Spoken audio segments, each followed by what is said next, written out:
Breeders' Cup Classic is one of the toughest races of the year to handicap. You got the best of the best, champions from all around the world, different styles, different tracks, and only one horse can be the winner. For beginners, this could be oh so overwhelming. Every horse looks good on paper, so how do you even begin to narrow them down? That's where a simple framework comes in. Over the last 30 years, this 5-point system, based on form, class, and speed, the foundation of horse racing handicapping, has captured the winner 5 out of every 6 times. Instead of guessing, you're going to have a proven checklist to spot which horses are really built for this race. So if you're new to the Breeders' Cup Classic and you want a step-by-step way to cut through the noise, stick around. By the end of this video, you'll know exactly how to zero in on those real contenders. Hi, it's Maura from Trifecta and a little bit extra, and I'm here to help you improve your horse racing handicapping skills, especially if you're a beginner. Now, what I've done is I've developed a framework for the Breeders' Cup Classic, and that's going to help you take this big field of talented horses and narrow it down to 3 to 4 horses, and then you're going to go deep on those 3 to 4 horses. Based on 30 years of data, the average field size for this race is 11 horses, and favorites, they only win 30% of the time. So why wouldn't you want a system that you can easily organize your data into 5 categories and narrow it down to 3 to 4 horses? Now, what I'm not doing is this. I'm not guaranteeing you a winner. I'm not giving you quick picks. You still have to do all the work. And you're going to narrow the horses down, and then you're going to go deep. Is this system foolproof? Absolutely not. Nothing in this game is. If somebody tells you they have a foolproof way of picking winners 100% of the time, I want you to run. But this system, it's based on the core foundations of handicapping. And over the last 30 years, it's worked 83% of the time. Not 100%, but 83%. And that's a very high rate. Just remember, you're responsible for your own bets and your own risk. And oh, by the way, just remember this too. Horse betting is not legal in every state. So if you're betting, make sure it's legal. Now on to the framework. Now the foundations of handicapping rest in 3 concepts: form, class, and speed.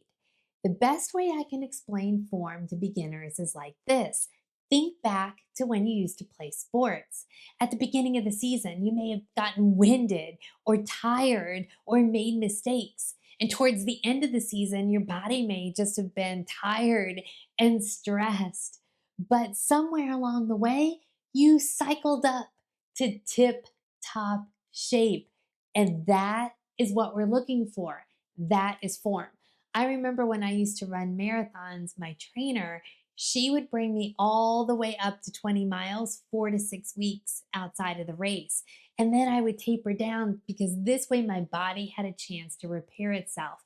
That's what these horses are doing. They're racing up and then working out and tapering down for this big race. So we've got to see who's in really good form. How are we going to do that?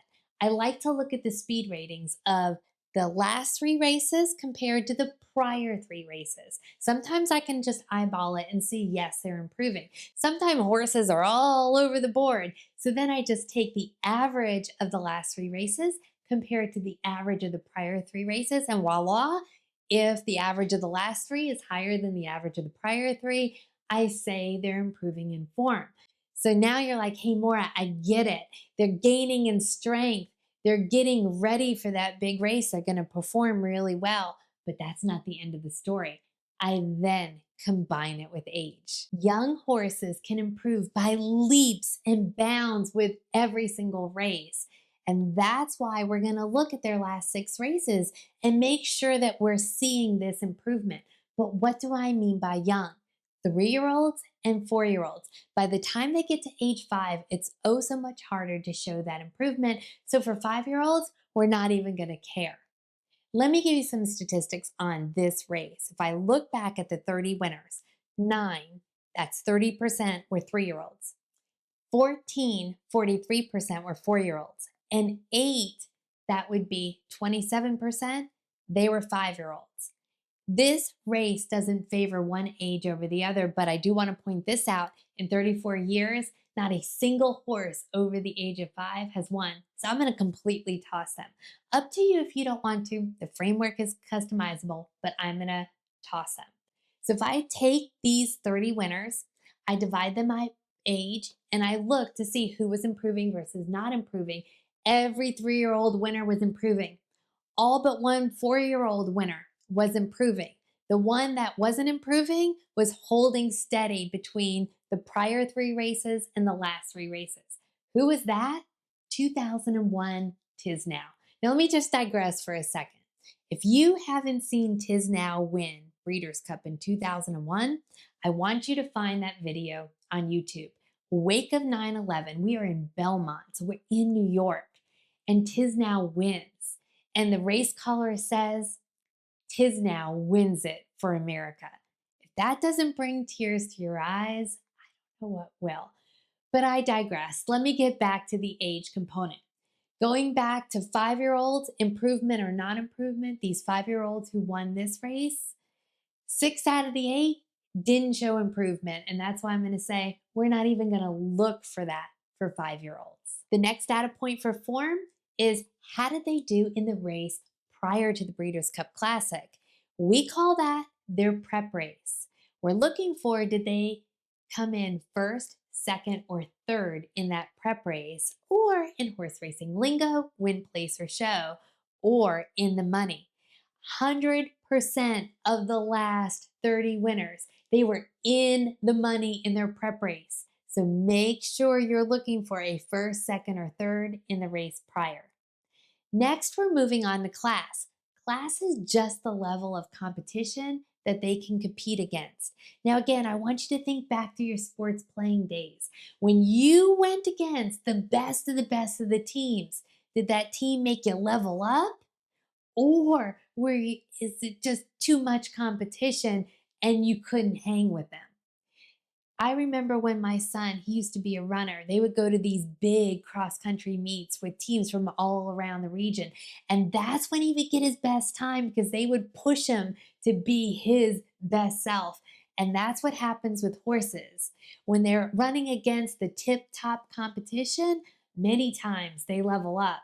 Sometimes they can't and they've got to go down in class. But here we're looking who can hang with the best of the best, because that's what the Breeders' Cup is. So how can you tell class? Well, there are different types of races, and you're looking for horses that are running in graded stakes races. There are 3 types of graded stakes races, 1, 2, or 3. And in your form, you're going to see them marked G1, G2, and G3. G1 is the top of the top. Think Kentucky Derby. Think Breeders' Cup Classic. So here, this is what we're going to look for. Horses that have won at least one grade 1 race. That means they can compete and win with the best of the best.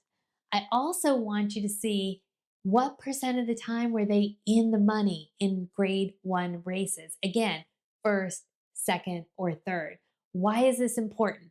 27 out of the last 30 winners of the Breeders' Cup won a G1 race, and 26 were in the money at least half of the time. So half of the time they got into the starting gate, they got first, second, or third. This is what you're going to do. You're going to go in your program. You're going to look at the horses and you're going to say, can I find the G1 win? Check. There you go. Then you're going to say, okay, how many races, grade 1 races has this horse ran? And then how many times did they get a first, second, or third? You take the first, second, and third total over the number of times in a grade 1 race, and that's the percent that they were in the money, and you're looking for 50% or higher. Let's take White Abarrio, for example, who won the 2023 Breeders' Cup Classic. 8 G1 races, in the money 4 times. 4 divided by 8, 50%. So he was in the money 50% of the time and gets that statistic. So we narrowed down using form and class. Next up is speed. We rank order the horses that are left over by the speed ratings, take the top 3 to 4, and that's the horses we're going to look for our winner in. But before we move on and I show you this framework, I do want to explain speed ratings, especially for beginners. So again, I'm going to ask you to think back to being a kid and running. Now, I know I keep giving you all these running examples, but stay with me, it's what I know. So, when you used to run as a child, what impacted how quickly you could run? Did you run better on the road or in the sand? Could you run faster in a sprint or a mile? Could you run faster on a fall crisp morning or in the high humidity and heat? Did you run better when the competition was stronger and maybe worse when the competition was slower? All of that impacts us and it impacts the horses. Now, races are run on 3 types of surfaces: dirt, turf, and synthetic. And horses do better on certain types of surfaces. Races are also run in all types of weather. So, a dirt track could be muddy or sloppy. A turf track could be good or soft. Some horses do really well in the rain and others do not. Heat, humidity, wind, they all make a difference on performance. Distance also makes a difference. Some horses are bred for the sprints and some horses are bred for the long distance. So are you telling me I've got to consider all of this when I'm looking at speed? Well, luckily somebody has done that all for you. Speed ratings are standardized for everything that I outlined. So when you're looking at a 98 speed rating, 5.5 furlongs on good turf, and a 98 speed rating, 1 1/8 mile on firm dirt, guess what? They're one and the same. You can compare them across each other. They mean the same thing. There are different speed ratings out there. Byers, Brisnet, Equibase, others, they're all pretty much doing the same thing. They're standardizing the distance, the final time, the track variant, just meaning is it sloppy, is it firm, is it good, and the competition quality. And because they're standardized, you can then just rank order that very last race and see who has the best speed ratings. Now, there are some horses you may not have a speed rating because they're coming from overseas. That's okay. Remember, this framework is just meant to narrow the horses to go deep on, so just keep them on your list. Before we put it all together, let me just answer a couple questions that may be running through your mind. First, could it be as easy as this? Well, yes and no. The framework is easy. It's built on core principles of handicapping. No funny business here, no black boxes, but you still have to do all the work. You've got to decide out of the 3 to 4 horses left, what are you going to look at? What are you going to dig into? How are you going to choose your winner? And what is your betting strategy going to be? So you're still doing a lot of work. Second question may be this: don't all the horses that get into the Breeders' Cup have these characteristics? I mean, at the end of the day, how much are you narrowing down by? Aren't you left with this big, long list of horses? Well, I'll give you this. Some years before you get into the rank ordering by speed, yes, you're still left with a lot of horses, but you're going to rank order and take the top 3 to 4 by speed. So in the end, you still narrow it down. The third question is this: is it foolproof? Absolutely not.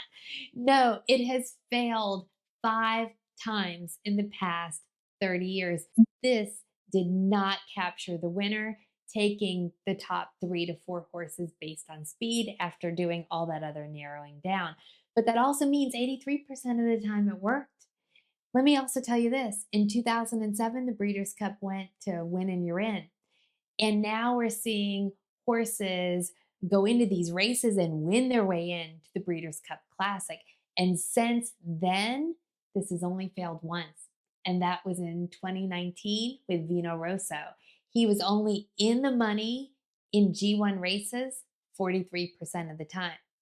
Also, if you separate out the Breeders' Cup Classic into favorites won versus non-favorites won, this works 100% of the time with favorites. I mean, note to self, picking favorites is easy. It works 76% of the time when favorites don't win. So, how do we put this all together? Let's use 2024 Breeders' Cup Classic as an example. And here you're seeing the field in the order that they finished. First, we start with form using age and speed improvement.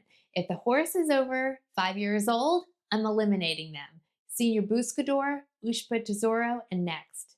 If a horse is 3 or 4 and has not been showing a speed improvement, again, I'm eliminating them. And that means I actually would have eliminated Highland Falls and Fierceness. Yes, I said Fierceness. His average speed for his last 3 races was not as high as his prior 3 races. Now, I keep all 5-year-olds and I move to the next category. In this one step, I have gone from a field of 14 horses to a field of 9. Next up, I'm looking at a win, place, or show, or in the money in the prep race. Again, the race prior to the Breeders' Cup Classic. And here I'm eliminating Arthur's Ride, who came in 5th in the Jockey Cub Gold Cup Stakes, and Dermot Sotogake, who also came in 5th in his prep. Moving on to class, I'm looking for horses with at least one grade 1 win. So I'm eliminating Forever Young and Pyrenees. Now I'm down to 5 horses. I'm now going to look at who have been in the money in G1 races only at least 50% of the time. This eliminates Newgate and Mixto, and I'm left with 3 horses. Now, if I had more horses than this, I would rank order them according to speed, but I only have 3, and guess what? Sierra Leone, the winner, is in the mix. Now, Sierra Leone was not the favorite in last year's race, but in 2023, the favorite won. So let's look at 2023 as an example. Here we have 12 horses, and I've rank ordered them according to how they finished. We first look at form using age and speed improvement. If the horse is over 5, I toss. So goodbye, Ushpa Tesoro.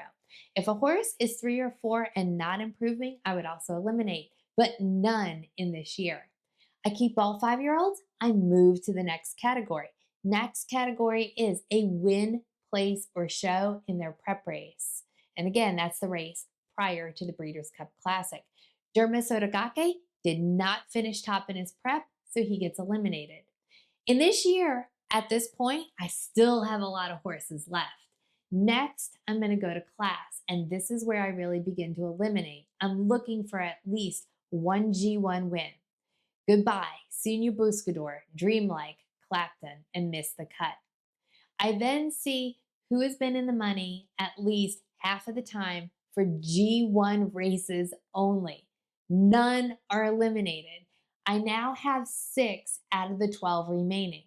So I'm going to rank order them according to speed, and White Abarrio, top in speed. He's the winner.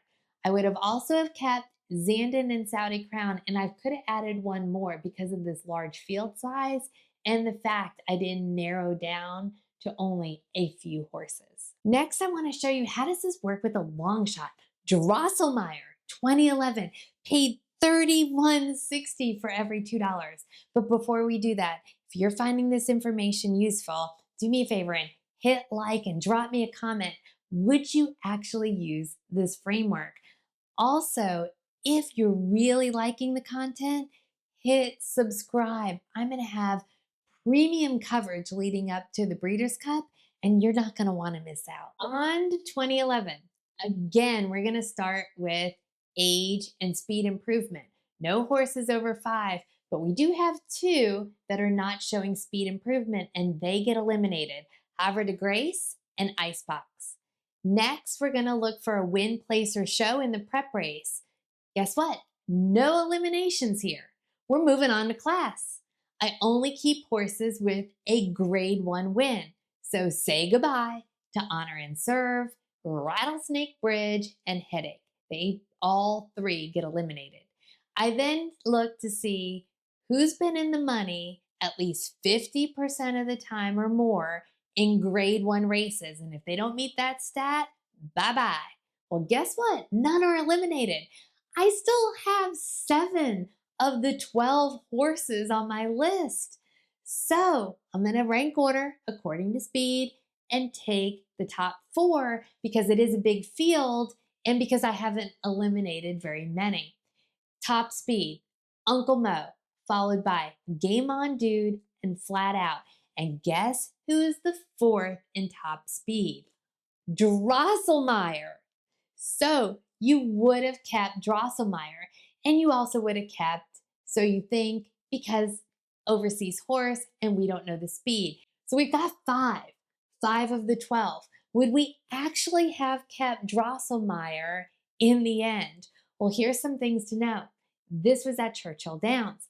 Churchill Downs plays well to horses with strong late pace. I mean, we just saw it in Sovereignty in the Derby. You saw it in Rich Strike in the Derby. You saw it Secretariat in the Derby. I think you get my point. Churchill Downs, strong late pace does really well.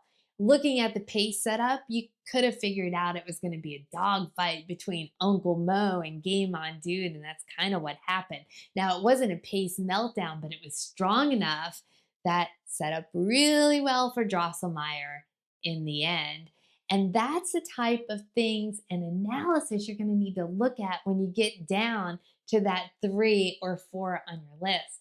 And that's what I'm going to do in my Breeders' Cup Classic video in a few weeks. So make sure you come back or hit subscribe in the notifications so you just don't miss out. So if you're wondering, who are the 5 that just didn't do well with this framework? Well, we already talked about Vino Rosso in 2019. He didn't make the cut because only 43% of the time in the money in grade 1 races.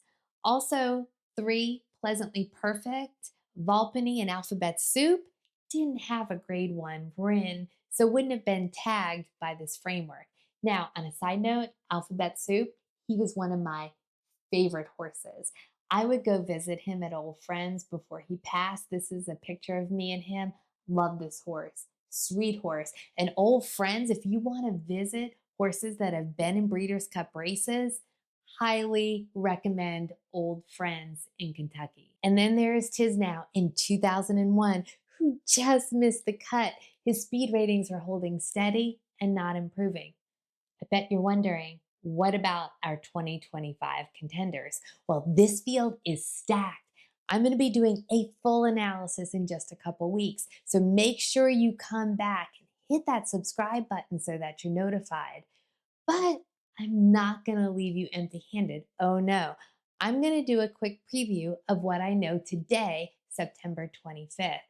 Looks like we're going to have 13 contenders. And this framework, before you get to speed, would only narrow it down to 8. And that speaks to the strength of this field. But here's what's surprising when you look at it.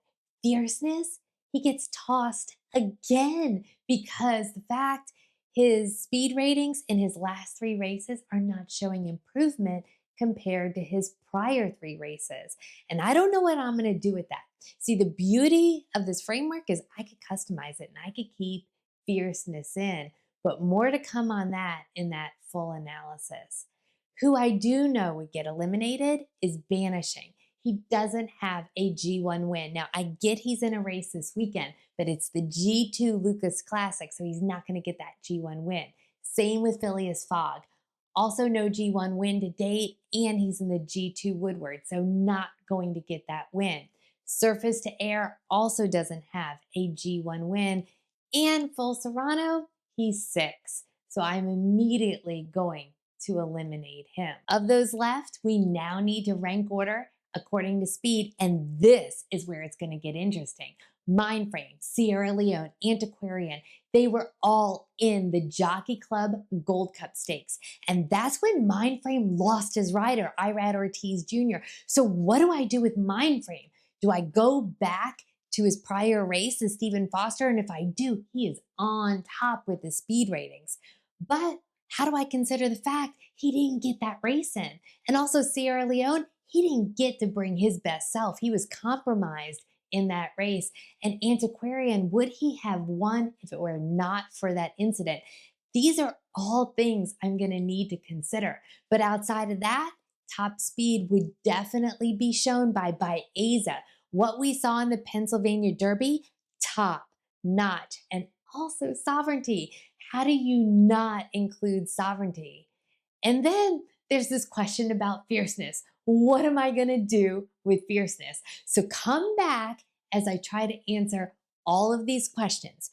Breeders' Cup, it is coming up, and I'm going to be here for you with all the premium content on this race, the Classic, and other races. Until then, I've also got Derby preps going on. So hit like and hit subscribe, and also consider sharing with all of your handicapping buddies that are just getting started in horse racing. I hope you all find your winner. Until next time, cheers.